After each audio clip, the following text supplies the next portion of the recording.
¿Ya corre el tiempo?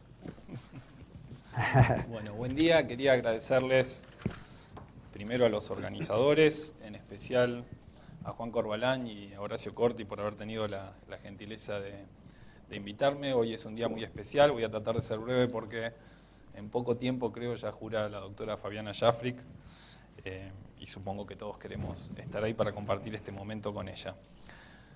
Me toca compartir el panel hoy con Héctor Macei.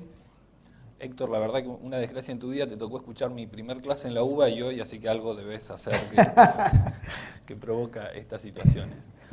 Me acordaba que Voltaire en algún momento, pensando en cómo justificar, en realidad no era Voltaire, era Leibniz, Voltaire lo criticaba, de justificar la presencia del mal en el mundo, decía, imagínense dos bibliotecas. Dice, una biblioteca compuesta por un libro perfecto, en esa época se consideraba que la Eneida era el libro perfecto, dice, con 1000 volúmenes de ese libro perfecto, y otra biblioteca que tiene un volumen de la Eneida y 999 ejemplares, con algunos problemas, no con tanta calidad, pero bueno, en fin. Dice, bueno, por eso el mal en el mundo. La necesidad de variedad justifica su presencia, y creo que esa es la justificación por la cual me han convocado y que esté compartiendo el panel con Héctor. Ahora sí ingresemos a... hay una nota antes que quería hacer respecto de la presentación de Horacio. Recordaba que si miramos la Constitución de la provincia de Buenos Aires, sobre todo la más histórica, la de 1854, cuando estaba todavía separada de sus provincias hermanas, contenía una cláusula que decía que las causas sobre haciendas iban a ser resueltas por un tribunal especial que la propia legislatura iba a crear. Es decir, que ya en ese entonces, 1854, piensen en lo que tardamos en el Estado federal, se pensaba en que las causas sobre esta materia que estamos discutiendo hoy ya tenían que ser resueltas por la justicia.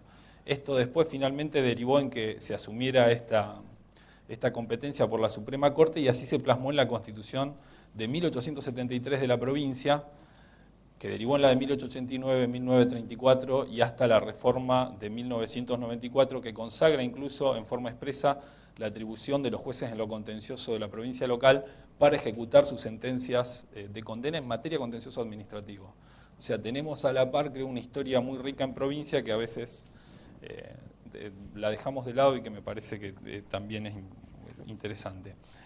Respecto ahora sí al tema de crédito público y sobre todo al relevante proceso que nos tiene a mal traer en la justicia de los Estados Unidos. Quería indicar algunos datos para que tengamos presente en qué situación estamos en Argentina respecto de la deuda que hemos contraído y nuestra situación de pago. Antes de que entráramos en default, o una de las causas de que llegáramos a esa situación, fue que el peso de la deuda pública que tenía era algo así como el 164% del Producto Bruto Interno. Y bueno, ello determinó primero una situación de hecho, que es que efectivamente no lo pudimos pagar, y finalmente una declaración tristemente aplaudida en nuestra sala de representantes, esto en la última semana del año 2001. Pasó el tiempo, proceso de renegociación mediante, que es lo que quiero que analicemos después en base a lo que está ocurriendo ahora, bastante lejos de aquí. De acuerdo a información que da la Oficina Nacional de Crédito Público, que ustedes saben es el órgano rector de acuerdo a la ley 24.156 de nuestro sistema o subsistema de crédito público, el stock de deuda pública a fines del año 2012 es solo del 44,9% del Producto Bruto Interno. Es decir, que en un periodo no muy prolongado de tiempo hemos logrado llevar nuestro stock de deuda a un nivel bastante razonable en términos no medidos por nosotros, sino incluso por los organismos internacionales que en un ratito les voy a comentar. De esa deuda, ¿cómo está estructurada? Actualmente el 65% de esa deuda está representada a través de títulos públicos, un 16% por adelantos y letras del Tesoro, bueno, hay más organismos internacionales de crédito, queda todavía un 9%. Los años de vencimiento fuerte eran 2013, 2014, 2015 sobre todo respecto de lo que es deuda que está en manos de actores privados, y a partir del 2019 esto se empieza a hacer mucho más paulatino y lógicamente tampoco tendríamos que tener emparejadas algunos problemas nuestros para poder financiarlo. El 48% de esa deuda todavía está en dólares, ha aumentado muchísimo también, tal como Héctor comentaba respecto de los créditos de privados, la representación de deuda en pesos. Y dentro de esa deuda en pesos también alguna que tiene tasas de interés variable y otras que está en manos del Banco Central, sobre la que no voy a decir mucho para que no me corrija el colega, pero que bueno, tiene obviamente para el Estado Nacional también algunas ventajas comparativas interesantes de destacar. En especial si no se paga. En especial si no se paga. Bueno, en definitiva, y sí lo que nos interesa ver, cómo es la composición de este 44,9% reflejado en términos del PBI a el día de la fecha. Con el sector privado debemos algo así como el 13,1% comparado con el PBI, y esto representa un 29% de nuestro stock de deuda total. Con el sector público viene ampliándose la deuda, por ejemplo con el Banco Central, actualmente representa el 58,1% de la deuda total. Es decir, en este periodo de tiempo no solo se redujo el stock de deuda global que tenía, sino que en términos comparativos también se redujo la deuda que teníamos en manos de privados respecto de la deuda que está en propias agencias del Estado Nacional. Lo que hay que preguntarse es, y esto todo en términos hasta que en agosto se dicte un fallo por la Cámara de Nueva York, que creo que puede traer algunas complicaciones. Hasta ahí, con estos datos que les estoy comentando, ¿se podía sostener que podíamos tener alguna complicación en el pago de nuestro stock de deuda? Si miran, hay un artículo que no efectuamos nosotros, sino el Fondo Monetario Internacional, el 13 de mayo de este año, que se llama Las Américas, tiempo de reforzar las defensas macroeconómicas, dedica un capítulo al tratamiento del pago de deuda soberana y hace un comparativo de todos los países de Latinoamérica. Les sugiero que lo lean porque es muy interesante. En particular, ahí podemos advertir que no solo fue el caso de Argentina el que bajó su stock de deuda en forma abrupta, sino que esto ocurrió en toda la región. Pasamos todos casi desde un 150%, que eran más o menos los términos que les decía que estaba Argentina, de deuda, también para 2000-2001, salvo la interrupción que hubo en el 2009, que por crisis financiera internacional mediante no hubo muchas mejoras.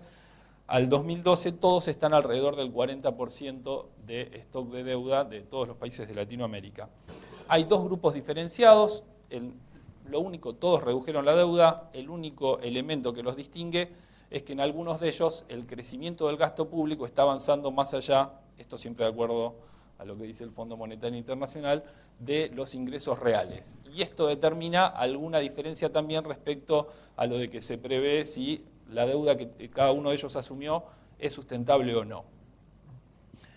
Para Argentina, que es la que nos interesa, incluso el Fondo Monetario entiende que aún con crisis, aunque fueran graves, pero que no fueran permanentes en el tiempo, Argentina podría seguir manteniendo el pago regular de la deuda que asumió. Es decir, tendría que venir un cataclismo bastante importante para que ingresáramos nuevamente en un proceso de cesación de pagos. Es decir, hasta agosto de este año, aún para organismos internacionales con los que últimamente no nos venimos llevando demasiado bien, no habían dudas respecto de que podíamos enfrentar sin problemas el pago de la deuda. Y bueno, ¿qué fue lo que, después de este 158% del PBI y de la cesación de pagos, qué hicimos? ¿Cómo llevamos adelante nuestro proceso de renegociación de deuda? Debiera haber comenzado como Héctor. Obviamente tenemos algunas cláusulas constitucionales sobre el tema. Recordarán el artículo 4 de la Constitución Nacional cuando habla de los recursos. También dos menciones en el artículo 75, los incisos 4 y 7, atribuyendo competencia al Congreso de la Nación, tanto para contraer empréstitos, que es lo que dice el primer inciso, como finalmente para arreglar el pago de la deuda, que es algo que ya mencionó anteriormente Horacio Corti también. Estos se reglamenta luego por la Ley de Administración Financiera, la 24.156, que en lo que nos interesa hoy destacar, en este breve tiempo, contiene un artículo que es el artículo 65, que confiere al Poder Ejecutivo una delegación a la que Horacio, en Derecho Constitucional Presupuestario, califica de delegación estructural, porque lo cierto es que lo es, sin ningún tipo de bases, del Poder Legislativo al Ejecutivo para que lleve adelante los procesos de renegociación de deuda. y así fue como se actuó. Luego de la crisis, en particular, y solamente me refiero a las normas que nos involucran hoy ante la justicia de los Estados Unidos, se sancionaron 2 decretos, el 1735 del año 2004 y luego uno en el año 2010, que es el 563. A través de estos se logró la adhesión por nuevos títulos de deuda, la renegociación obviamente dirigida por el Poder Ejecutivo. Aceptaron la primera propuesta el 76% del valor nominal de deuda externa que teníamos y en la segunda el 16%, es decir, que entre estas dos oportunidades que se dio a los acreedores, el 92% accedió a la renegociación y tienen títulos reestructurados que son los que actualmente se encuentran siendo pagados, por lo menos en intereses y algunas partes de capital ya también. ¿Intervino el Congreso en algún momento? Y bueno, sancionó una ley que es la ley 26.017, y esta ley tenía una cláusula que es bastante cuestionada respecto a que todo este proceso de reestructuración no podía ser abierto una vez que vencieran los plazos que establecía, que finalmente se fueron prorrogando hasta fines del 2010 para abarcar este último decreto que les mencionaba. En esa situación, después les quiero contar que hay otras novedades del contexto después del fallo, es a la que se llega al inicio de las actuaciones por un grupo NML representante de algunos sectores que decidieron no intervenir en esta propuesta y lógicamente no tenían ninguna posibilidad respecto de esta ley a la que se calificó como cerrojo de intervenir nuevamente y por eso de negociar alguna otra hipótesis de pago. Ahora, no hablemos de un caso particular como es el que nos trae NML, sino frente a la situación que vivió Argentina a partir del año 2001. Procesos de renegociación de deuda soberana. ¿Tenemos alguna idea de qué es lo que se hace en el mundo? ¿Somos los únicos que atravesamos un proceso de este tipo? La verdad es que la experiencia reciente indica que no y la experiencia europea indica que esto puede volver a ocurrirse muy rápidamente en muchos países, ni siquiera pensando en el largo plazo. Viendo lo que nos estaba pasando, el propio Fondo Monetario presentó una propuesta, la llamo la propuesta del Fondo Monetario Internacional, allá por enero del año 2003. Anne Kruger fue una de las principales propulsoras de esta propuesta. Entendían que frente a estas situaciones debía conferirse al Estado la posibilidad de acordar la renegociación con sus acreedores. Y si obtenía una mayoría razonable, pues bien, parecido a cualquier concurso universal de tipo falencial que conozcamos aquí, el resto debía someterse a lo que la mayoría había acordado. Principalmente eso era lo que intentaban hacer. Ahora estaba limitado, eso sí quiero señalarles, a la deuda externa que tuviera cada uno de los estados. Esto porque hay unas diferencias respecto del proyecto mejorado que presentó Stiglitz aquí en el año 2011. Es decir, entonces, proyectado para deuda externa y también decía, miren, puede ser que no hayan procesos de renegociación colectiva de este carácter tan amplio. Lo que se puede hacer o recomendamos que se haga es que en las futuras emisiones de títulos de deuda se incorpore una cláusula conocida como CAC, que son las cláusulas de acción colectiva, que lo que dicen es justamente, miren, si el país entrara en una situación en la que tuviera que renegociar la deuda, una mayoría obliga al total. O sea, ya lo decimos por expreso en cada título y entonces frente a esas emisiones no tendríamos los problemas que tenemos hoy con por lo menos una ausencia de norma y las dificultades de integración de ordenamiento jurídico. Como les decía, en el 2011 Joseph Stiglitz presentó aquí en Argentina, en una oportunidad que vino a hablar justamente sobre los procesos de renegociación, una versión algo mejorada. Él interpretaba que no solo la deuda externa tenía que ser sometida a este proceso, sino toda la deuda, el conjunto global, porque él en lo que pone el acento es que todo proceso de renegociación de deuda o toda consecuencia de un default, planteado en mejores términos, implica en realidad una redistribución de costos entre los diferentes actores y entonces le parece irrazonable que dejemos a algunos fuera porque después tienen que pagar los costos de las decisiones que en materia crediticia haya enfrentado el Estado respecto de algunos que resultan beneficiados y que son los titulares de bonos externos. Algo parecido pasó aquí, la verdad hay que darle la razón en eso. ¿Qué diferencias importaban entonces? En primer término esto, incluir a todos los acreedores y no solo a quienes fueran poseedores de títulos a los que podemos calificar como deuda externa. Y además hacía un par de señales que creo que también las voy a utilizar al final, así que se las adelanto. Primero, ¿qué le pedimos a estas Cortes de Justicia que vamos a establecer para que actúen en estos procedimientos de renegociación? Y mencionaba Stiglitz. Primero, que aseguren que no existe una demora ineficiente en la solución del conflicto. Planteado en términos económicos, si un proceso de renegociación de deuda dura 10 o 15 años, las posibilidades de ese país de volver al mercado internacional, conseguir nuevamente crédito y con eso poder lograr que su economía vuelva a funcionar y así garantizar, digamos, también el umbral mínimo de efectividad de los derechos de todos sus habitantes, parece complicarse. La idea de que tengamos un mecanismo es que la solución sea rápida. Además, ¿qué le pediríamos a los tribunales? Que coordinen a través de todas las clases de acreedores, justamente para que los sacrificios que se tengan que hacer sean equitativos. Por eso él también entendía que teníamos que tener al global de los afectados y no solo una parte de ellos. Y finalmente, las Cortes tenían que asegurar un trato razonablemente justo a todas las partes involucradas. Veremos si eso es lo que ocurrió. También se preguntaba, ¿un minuto me queda? Pasemos. Vamos a los fallos entonces, hago un rápido salto.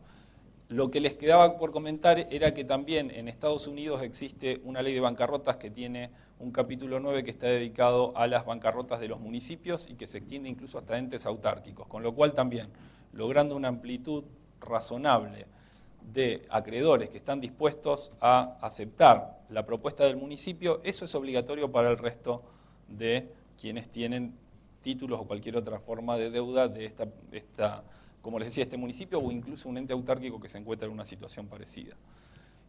¿Qué pasa en Nueva York? Bueno, gente que quedó fuera de los canjes del 2005 y 2010, NML el más famoso y es quien le pone el nombre a la causa, llevó adelante un proceso y la demanda prosperó y eso ya lamentablemente casi está firme porque obtuvo sentencia favorable de la Corte de Distrito, confirmada por la Cámara de Apelaciones de Circuito, y finalmente la Corte respecto de este tema decidió hasta el momento no ingresar, respecto de que Argentina había actuado en forma inequitativa al pagarle algo y en un gran plazo a una serie de acreedores que habían decidido acogerse a estos dos decretos que les mencioné hace un ratito, respecto de otros que como no habían decidido ello y a través de la decisión de la legislatura que también les mencioné, quedaban fuera y no tenían ninguna posibilidad. Entonces hay un trato inequitativo. Bien, el tema es, lo que quedaba por definir era cómo hago para salvar esta situación y ofrecerles algo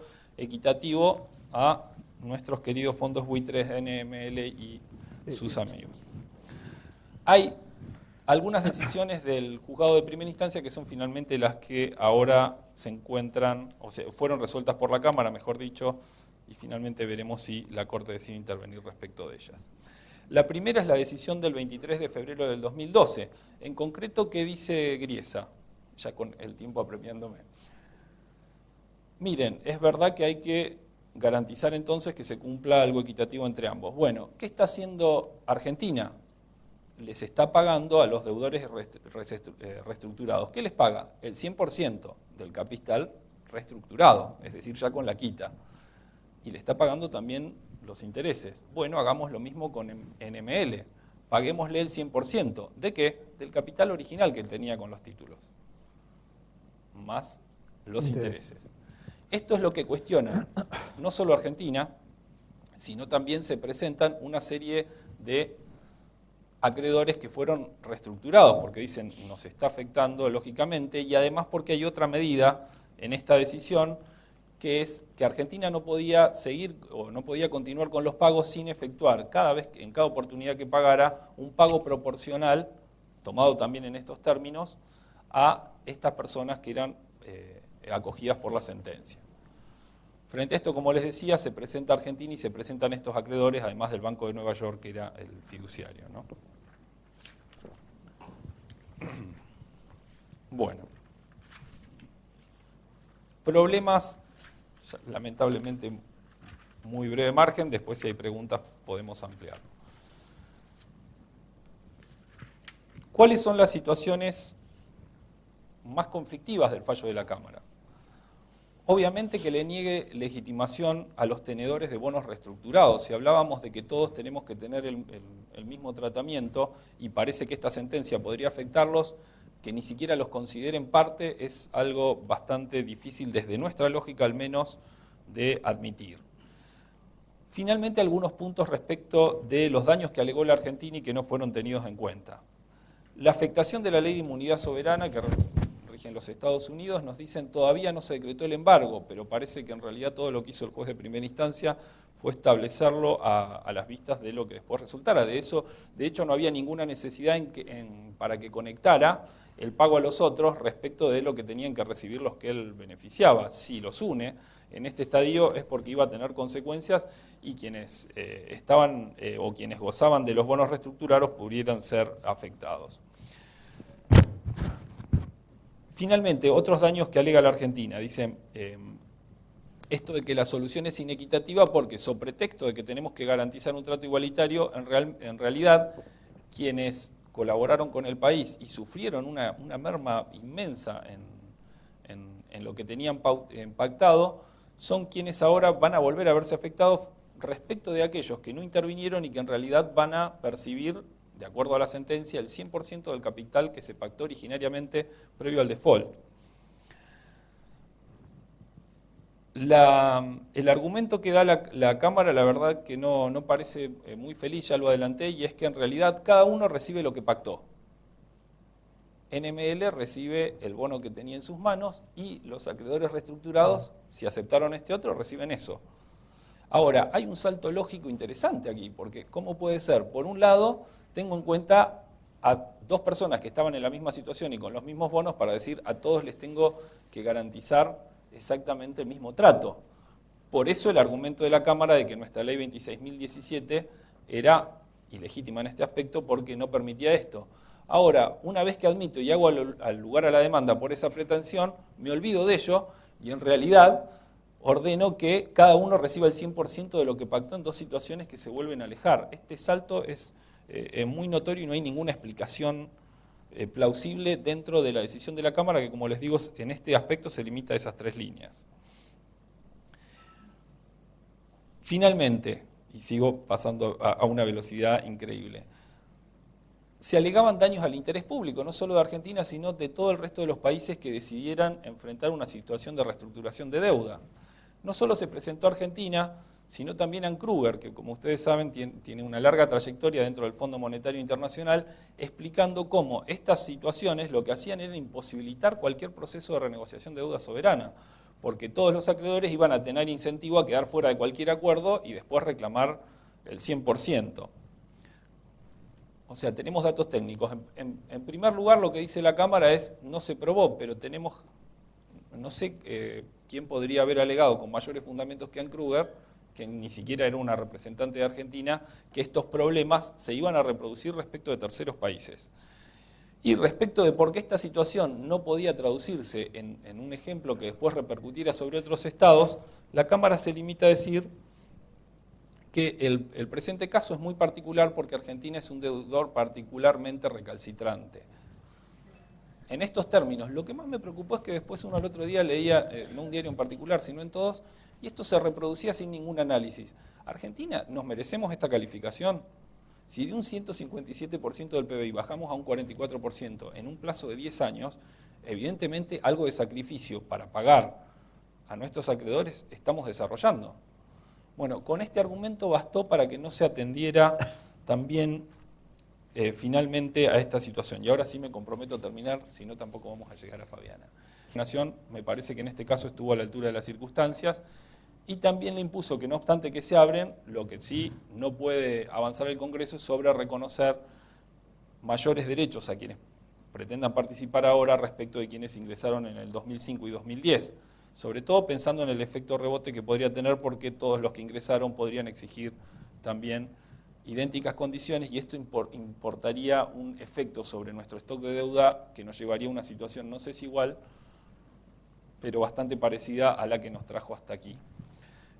Otro dato del contexto interesante es que también salió una resolución del Ministerio de Economía hace poquitos días. Hay 5 laudos del CIADI que se han decidido pagar con algunas quitas, y esto reabre la posibilidad de que Estados Unidos intervenga a pedido de la Corte una vez que el expediente le llegue, y eso podría cambiar también un poco la situación.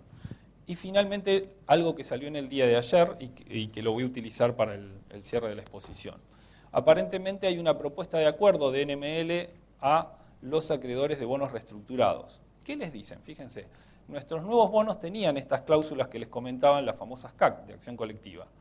Entonces, si creo que es un 85% de los tenedores de estos bonos aceptaran quitas o una nueva reestructuración, pues bien, quienes quedaron afuera estarían obligados a aceptarlo. Entonces NML les dice, miren, si seguimos por este camino volvemos a un nuevo default de Argentina. No cobran ustedes, ni cobramos nosotros. ¿Qué les propongo? Como ustedes tienen esta cláusula, acepten una nueva espera y una nueva quita, nosotros cobramos todo, o sea, cobramos el bono reestructurado de Argentina más lo que ustedes nos ceden, quedamos felices. Argentina también queda feliz porque cumple con lo que se comprometió en la ley, solamente nos da los bonos y ustedes se afectan un poco más. Pero les doy una buena noticia. Cuando Argentina arregló el laudo, estos 5 laudos que teníamos sin cumplir con el CIADI, los títulos de deuda argentinos aumentaron. Es decir, que esto que ustedes perderían ahora, en realidad lo van a ganar porque los títulos que tienen en su poder van a valer más. Y ahora sí la conclusión final. ¿Se está solucionando el proceso, si se llega a una solución de este tipo, en términos jurídicos o solamente en términos de quién tiene menos miedo al riesgo? Y creo que esto es algo que nos tenemos que preocupar. Parece que los derechos que afectan, actualmente sin pensar en esto, el presupuesto proyectado para el 2014, el pago de la deuda pública insume el 11% de los recursos. Imagínense lo que puede ser si además tenemos que enfrentar mayores pagos. Solamente quien triunfará en este tipo de decisiones, quien muestre un menos miedo al riesgo de ir al default, ¿será Argentina el que vaya hasta el precipicio para obtener mejores condiciones de negociación? ¿Serán NML y el resto de los socios? ¿Tendrán que las personas o grupos, ¿no?, que aceptaron las condiciones del 2005 y 2010 continuar cediendo también para que se pueda llegar a un arreglo? ¿Es realmente equitativo? Y acá parece que es bueno pensar en lo que menciona Horacio en el tratado, si se cumplen en estos casos con nuestro principio fundamental de todo el derecho financiero, de que aseguremos, fíjense que estamos totalmente lejos de la Constitución, obviamente que nuestra Constitución ni se menciona en los fallos de Nueva York, pero si esto permite en términos generales como principio garantizar a todos, por lo menos, que suframos equitativamente las consecuencias y además cuando hay beneficios que también se repartan en forma equitativa. Mientras nos vamos hacia ese lugar, que espero que se resuelva pronto, pero con bastantes tormentas en el horizonte, me acordaba de un texto de Las Mil y Una Noches. Ustedes saben, en la traducción de Barton al inglés era el cuento de las 1000 noches y una noche, y Borges decía que esto era maravilloso porque en realidad 1000 era un número infinito, y agregar 1 al infinito era algo espléndido, le gustaba más ese nombre que la traducción que teníamos nosotros. Y hay en uno de los pasajes en que hay un pescador muy pobre sentado frente al mar y saca, y pensando que iba a poder alimentar a su familia, en realidad lo que saca es un cofre. Del cofre sale uno de esos genios a los que nos tiene acostumbrados ese maravilloso texto, y el genio le dice, perdí una guerra hace muchísimo tiempo, hace más de 500 años supongan. Dice, y en ese momento prometí que al que me liberara le daría, digamos, las cosas que me interesarían a mí, mujeres, no sé, no. Bueno, un montón de cosas buenas, dice, pero pasó el tiempo y nadie me liberó. Entonces empezó a reducir los beneficios. A los 200 años le prometí al que me liberara, le daría una larga vida. Dice, pero pasaron 200 años más y nada ocurrió. Y entonces prometí que al que me liberara lo mataría en el momento, así que prepárate a morir. Le dice, y con esta reflexión les digo, ¿cuándo esperamos poder abrir este cofre que tenemos frente a nosotros, que ata el pago de nuestra deuda soberana, que nos puede llevar a una situación a veces para mucha gente más dolorosa que la muerte, que sería entrar en una cesación de pagos y toda la afectación de derechos fundamentales que implicó en ese doloroso proceso que vivimos del año 2001 hacia adelante? Les agradezco mucho la atención. Muy bien.